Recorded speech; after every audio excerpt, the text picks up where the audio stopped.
नमस्कार, मैं भूषण आप सभी का भूषण मैथ्स पे स्वागत करता हूं। आज हम वही न्यूमेरिकल के सीरीज़ को आगे हम बढ़ा रहे हैं जो केमिस्ट्री से रिलेटेड है। तो चलिए हम 25 क्वेश्चन तो कर लिए थे, 26वां क्वेश्चन है। देखिएगा, जल्दी जल्दी करते हैं। प्राकृतिक रूप से कितने तत्व मौजूद है? तो प्राकृतिक रूप से जो तत्व है वो अभी 92 तत्व मौजूद है। कितना? 92। ठीक है, 92। तो देखिएगा, प्राकृतिक रूप से कितना है? 92 है। अभी कुल अगर देखा जाए तो कुल ज्ञात जो तत्व है वो कितना है? 118 है। कुल ज्ञात अगर तत्वों की संख्या पूछेगा तो हम 118 लेंगे। आवर्त सारणी के अनुसार देखा जाए तो 22 अधातुएं। कितना है? आवर्त सारणी में 22 अधातुएं हैं। याद रखिएगा कितना?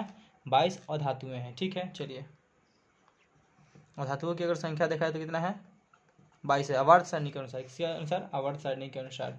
ऑस्मियम पता है, ऑस्मियम क्या होता है? सबसे भारी धातु है ऑस्मियम। ठीक है, सबसे भारी। ठीक है, सबसे भारी क्या है? धातु है। समझ गया बातों को?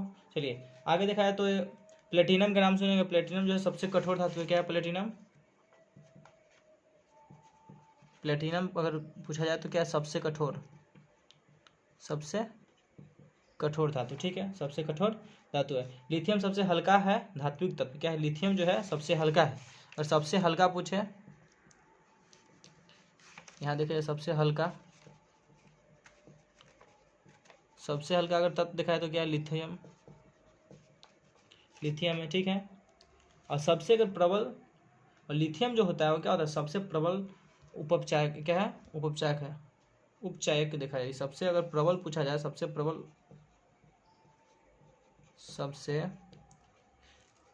सबसे प्रबल उपचायक जो दिख रहा है आपको, नहीं दिख रहा है, हम यहाँ लिख देते हैं। देखिए, उपचायक क्या है? सबसे प्रबल उपचायक कौन है? तो लिथियम के बोलते हैं सबसे प्रबल उपचायक। ठीक है, अगला क्वेश्चन देखिएगा। अगला क्वेश्चन है HNO3 के आपेक्षिक घनत्व की गणना करें। तो आपेक्षिक घनत्व कैसे निकलेगा? देखिए, निकालते हैं। तो देखिएगा, HNO3 का तो H का द्रव्यमान संख्या कितना होता है? H का परमाणु संख्या 1, तो इसका द्रव्यमान भी कितना होता है? द्रव्यमान 1 का 1 होता है ना। चलिए, इसका देखा जाए तो कितना होता है? यानी नाइट्रोजन का होता है 7, 7 दूनी 14। 7 होता है परमाणु संख्या, 14 होता है। इसका देखा जाए तो 16 होता है। 16 3 हुआ तो 16 3 48, जोड़ेंगे तो 48 से 49, 49 14 कितना हो जाएगा? 63। 63 इसका हो जाएगा आंसर। तो देखिए 63 म्यू। ठीक है, अगला क्वेश्चन आपका ऑप्शन में 63। चलिए अगला देखते हैं। अगर देखा जाए तो हम बताते हैं परमाणु संख्या। देखिए, बहुत ऐसा चीज़ है जिसका हम परमाणु द्रव्यमान बता देते हैं। जैसे हाइड्रोजन, तो हाइड्रोजन का होता है 1.008, हम 1 लेते हैं। हाइड्रोजन इसको लिख देते हैं हिंदी में। देखिएगा,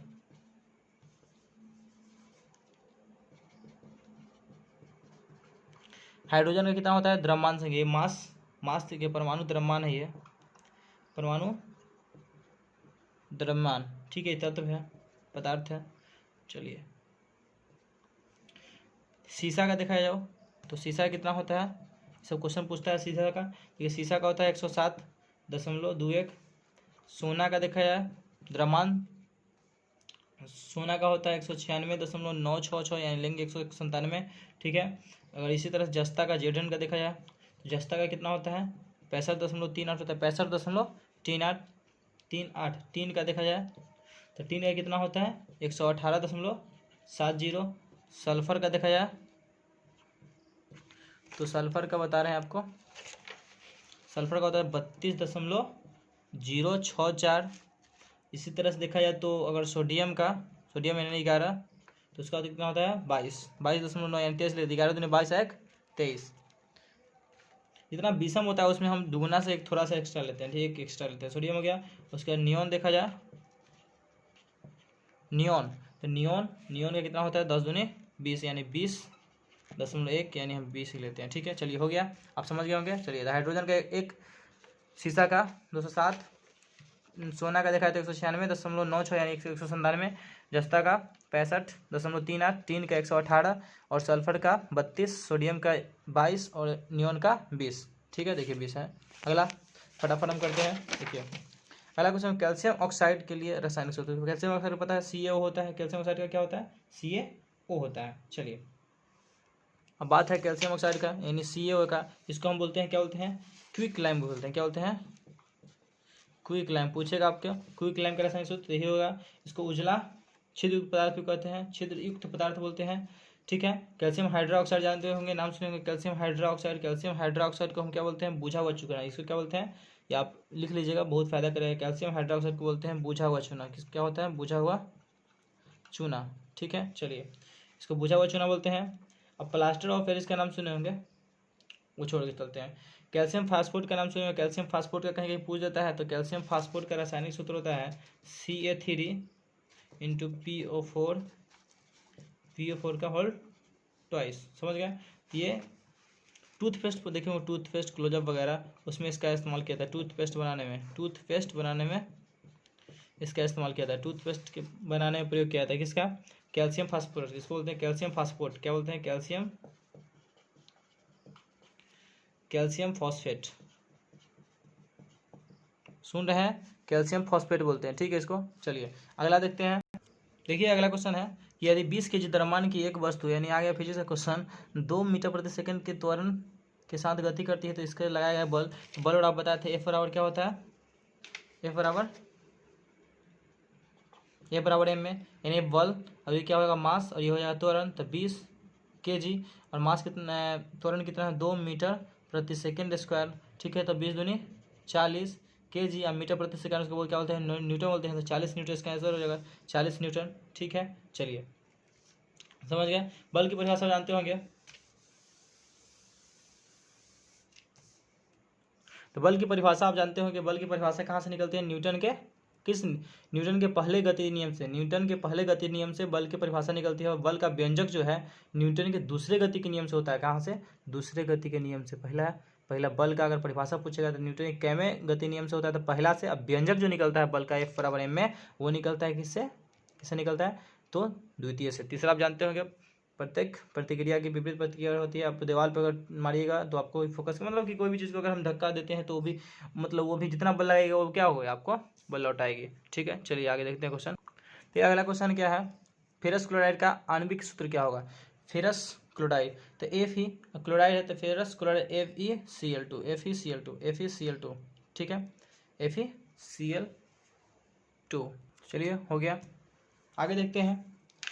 और हम देखते हैं कुछ औद्योगिक नाम है, औद्योगिक नाम और रासायनिक नाम, और उसका अनुसूत्र याद कर लीजिएगा आप।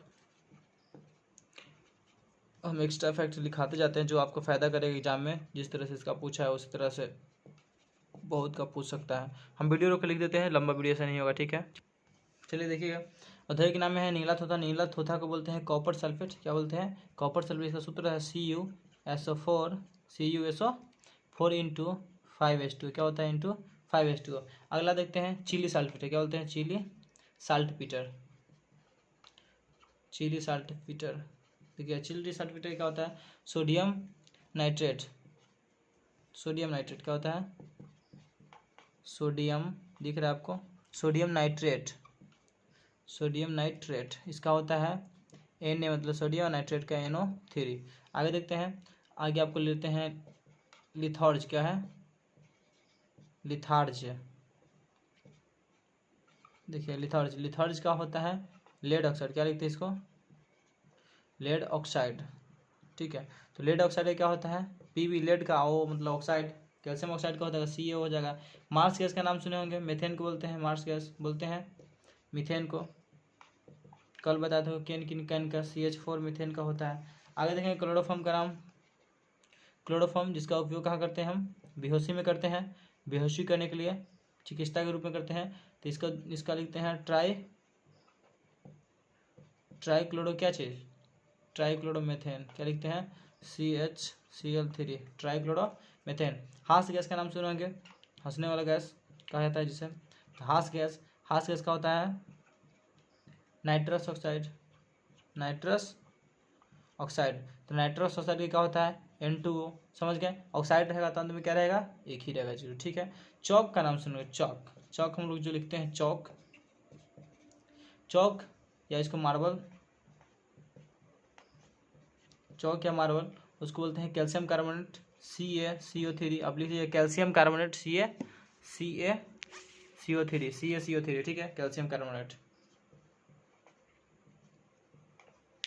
कैल्शियम कार्बोनेट, ठीक है। चलिए कैल्शियम कार्बोनेट समझ गया। आगे देखते हैं फटाफट, अगला क्वेश्चन देखिएगा। अगला क्वेश्चन है कि सल्फर डाइऑक्साइड का अपेक्षिक वही आणविक द्रव्यमान। बहुत ऐसा क्वेश्चन पूछता है, आपको इससे बहुत फायदा मिलेगा, इसका बहुत प्रैक्टिस करना पड़ेगा, ठीक है। चलिए देखते हैं। SO2 है तो S सल्फर, सल्फर 16 16 दूनी 32 और 8 दूनी 16 दूनी 32, 16 होता है, 2 है तो 16 दूनी 32, तो 32 दूनी कितना हो जाएगा 14, 32, ये भी 32, तो 32 32 जोड़ेंगे कितना हो जाएगा 64, तो 64 भी क्या हो जाएगा, इसका आंसर हो जाएगा कितना नंबर, देखिए ये है 32 नंबर, ठीक है। इसका आंसर कितना हो जाएगा 64 हो जाएगा।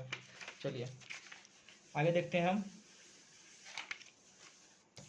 अगला क्वेश्चन देखिएगा आप।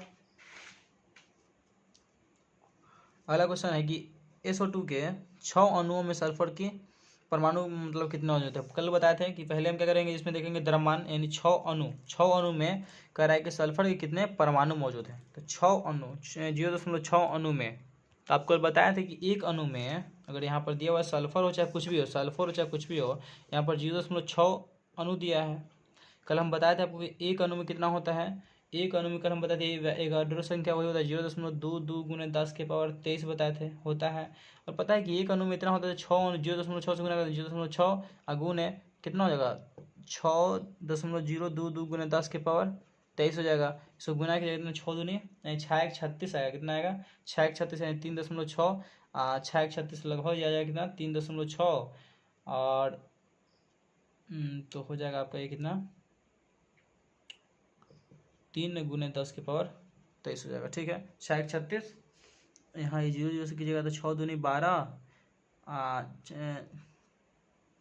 6 से 6 दूनी 12 तो यहाँ से लेगा 12 1 13 आ जाएगा, ठीक है। चलिए तो लगभग इतना आएगा। ऑप्शन में देखिएगा आप 6 1 36 है, 6 1 36 यही सिर्फ था और यहाँ भी था, देखिएगा तो यहाँ 22 वाला है, यहाँ 23 वाला, 23 वाला आप मान के, ठीक है। चलिए अगला क्वेश्चन देखते हैं, ठीक है। C12 C12H22O11 C12H22O11 के रासायनिक सूत्र बताना है, किसका है ये। ग्लूकोज का पढ़े होंगे C6H12O6 होता है, तो ये नहीं है ग्लूकोज का।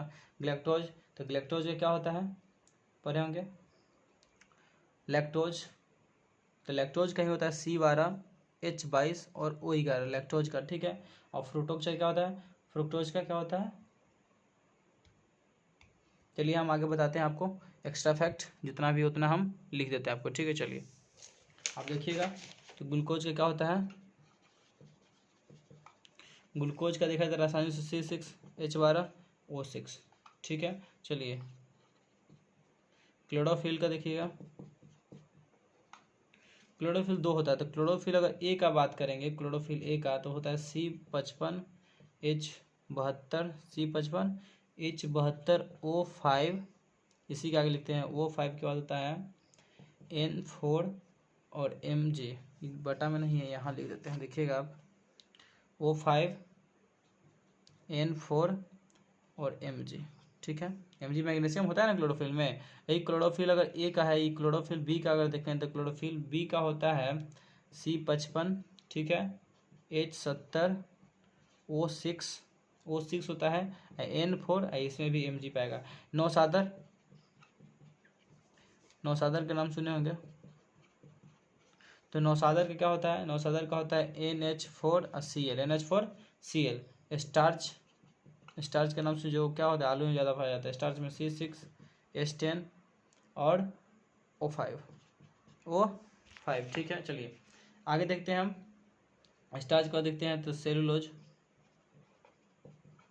तो सेलुलोज का देखेंगे, सेलुलोज में होता है C6H10O5।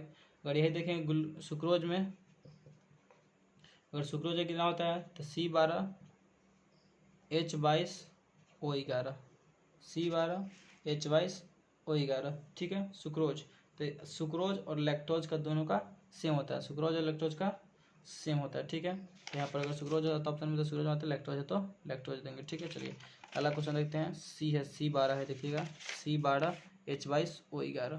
चलेंगे हम अगले क्वेश्चन की तरफ फटाफट करते हैं, ठीक है दोस्तों। चलिए अगला क्वेश्चन देखिएगा क्या है कि प्रबल अम्ल तथा कमजोर क्षार, प्रबल अम्ल और कमजोर क्षार के लवण का पीएच मान होगा। तो प्रबल अम्ल होना चाहिए, कमजोर क्षार होना चाहिए। ठीक है, देखिए ठीक है। तो प्रबल अम्ल यानी 0 से होता है 14 तक, बीच वाला जो आएगा वही तो क्या होगा, प्रबल अम्ल बढ़ते जाएगा तो क्या हो जाएगा, अम्ल होगा। इधर भी बढ़ते जाएगा तो क्या होगा, क्षार इधर तरफ बढ़ेगा। क्षार का अगर बढ़ते जाएगा तो क्षार इधर होगा बढ़ते क्रम में, अम्ल होगा इधर बढ़ते क्रम में। तो अम्ल बढ़ते, सबसे ज़्यादा अम्ल यहाँ आएगा बीच में, और क्षार सबसे ज़्यादा यहाँ होगा शुरुआत में, यानी 7। 7 ही क्या है, एक प्रबल अम्ल भी है, प्रबल क्षार ही है। ठीक है, चलिए तो ये हो जाएगा आंसर, 7 हो जाएगा। ठीक है, अब देखेंगे अगर हम बात करते हैं कि 7 जो है, तो 7 क्या है, 7 एक उदासीन है जो जल का होता है। समझ के बात को। तो देखा जाए तो अम्ल और जब क्षार, अम्ल और क्षार क्या होता है, अब देखते हैं छोटा छोटा बात को। अम्ल और क्षार, अम्ल प्लस अगर क्षार अभिक्रिया करेगा तो क्या बनेगा, तो अम्ल और क्षार जब अभिक्रिया करता है तो लवण और जल बनाता है। क्या होता है, लवण तथा जल बनाता है। याद रखिएगा आप, अम्ल और क्षार जब मिलेगा जल बनाएगा और लवण बनाएगा। समझ गया बात को। अम्ल और क्षार अगर मिलेगा तो क्या बनाएगा, लवण और जल बनाएगा। लवण जो भी होगा क्या होगा, उदासीन होगा। इसका पीएच मान कितना होगा, 7 होगा। जितना भी पीएच मान जिस विलयन का होता है वो क्या होता है, उदासीन होता है। जिसका पीएच मान 7 हो क्या होगा, उदासीन होगा। ठीक है, और देखिए 7, जहाँ देखेंगे कि पीएच का मान जो होगा 7 से जिस अनुपात में कम होगा, मतलब 7 से जितना कम होगा उस अनुपात में क्या होगा, अम्लीयता ज़्यादा होगा। ठीक है, और जितना अनुपात 7 से ज़्यादा बढ़ेगा तो क्षारता बढ़ेगा। मतलब 7 से ही 7 है, 7 से जितना कम आएंगे तो अम्ल होगा, अम्ल 7 से जितना कम होगा तो क्या होगा, अम्लीयता बढ़ेगा, अम्ल बढ़ेगा। इधर जितना कम आएंगे तो क्या होगा, अम्ल बढ़ेगा। क्या होगा, अम्ल बढ़ेगा। और 7 से इधर जाएंगे तो यानी 7 की तरफ जाएंगे तो क्या होगा, अम्ल कमेगा। ये अम्ल जो है कमेगा, क्या होगा, कम होगा। और 7 से दूर यानी भागेंगे पीछे की तरफ क्या होगा, अम्ल बढ़ेगा। अम्ल क्या होगा, अम्ल बढ़ेगा। क्या होगा, बढ़ेगा। फिर से देखिएगा, ये है आपका, मान लीजिए ये 7 है, 0 है, ये 14 है। तो इधर जितना आएगा अम्ल तो क्या होगा, ये कम होगा। क्या होगा, कम होगा, कम अम्लीयता, अम्लीयता कम होगी। और इधर जाएगा तो क्या होगा, अम्लीयता बढ़ेगी। अम्लीयता क्या होगा, बढ़ेगा। ध्यान रखिएगा। और यही इसमें होता है कि इधर जाएंगे तो क्या होगा, अम्लीयता बढ़ेगा, क्षार बढ़ेगा, क्षार क्या होगा, बढ़ेगा। और इधर जाएंगे तो क्षार कमेगा। क्या होगा, क्षार कमेगा। कमेगा मतलब क्षारीय कमेगा, मतलब कि ये धीरे धीरे क्या होगा, इधर इधर प्रबल होगा, प्रबल, इधर होगा क्या होगा, वही कमजोर होते जाएगा। क्या, तो वही हम कहना चाह रहे हैं कि हाँ ठीक है, चलिए। तो 7 से जितना हम नज़दीक आएंगे कमेगा तो अम्लीयता बढ़ेगा, 7 से क्षारीयता बढ़ेगा। आपको हम तुरंत बताते कि क्षार और मतलब जल के अम्ल और क्षार मिलकर क्या बनाएगा, लवण बनाएगा। बता दिए। चलिए, हमारे शरीर का अगर पीएच मान देखा जाए, मानव शरीर का अगर पीएच मान देखा जाए, मानव शरीर का जो पीएच मान होता है कितना होता है, वो होता है 7 से लेकर के और 8, 7.8, 7 से लेकर के 7.8 के परिसर में होता है। ठीक है, परास में होता है, यानी 7 से, याद हो गया, 7 से 7.8। अब आगे हम बात करते हैं फिर आपसे। देखिएगा अगला क्वेश्चन है, मैग्नीशियम के 144 ग्राम में बताना है कि कितना परमाणु मौजूद है। कल आपको बताया था कि अगर हमको जितना भी निकाला अणुओं की संख्या का निकालना होगा, पहले अणु की संख्या निकालेंगे हम। पहले सबसे पहले क्या करेंगे, अणु, नंबर ऑफ एटम निकालेंगे, number of atom. Number of atom निकालने के लिए हम क्या करते हैं, पहले जितना दिया हुआ द्रव्यमान, दिया हुआ क्या है, दिया हुआ भार बटा में जो इसका अनुभार है। ठीक है, तो दिया हुआ भार, दिया हुआ भार, दिया हुआ भार बटा में जो भी द्रव्यमान है mg है, तो mg का क्या करेंगे, अनुभार लिखेंगे। कितना इसका परमाणु द्रव्यमान, परमाणु भार, अनुभार यानी अनुभार। ठीक है, चलिए। तो अनुभार, तो यहाँ देखेंगे तो दिया हुआ देखेंगे, हमको अगर निकालना है किसका, mg का, तो mg का क्या होता है, तो mg है तो mg 12, तो 12 दूनी 24, mg 12 होता है परमाणु संख्या, तो इसका निकालेंगे कितना, द्रव्यमान संख्या कितना हो जाएगा, यानी द्रव्यमान, तब 24 हो जाएगा। तो दिया हुआ कितना 144, इसका होता है कितना 24, 24 कटेंगे तो 6 बार में कटेगा, तो 6, यानी एटम की संख्या कितना आया, नंबर ऑफ एटम 6 आ गया।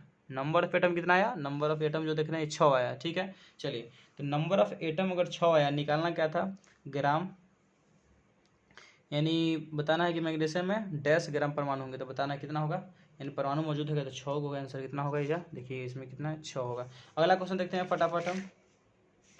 चलिए नेक्स्ट पेज हम देखते हैं आपको। हम इतना ही क्वेश्चन इकट्ठा कर रखे थे, फिर अगले वीडियो में मिलेंगे। ठीक है, तो आप लोग बहुत बढ़िया से पढ़िए, मेहनत कीजिए। हम फिर थोड़ा देर में एक और वीडियो में आते हैं। ठीक है, बाय, गुड नाइट।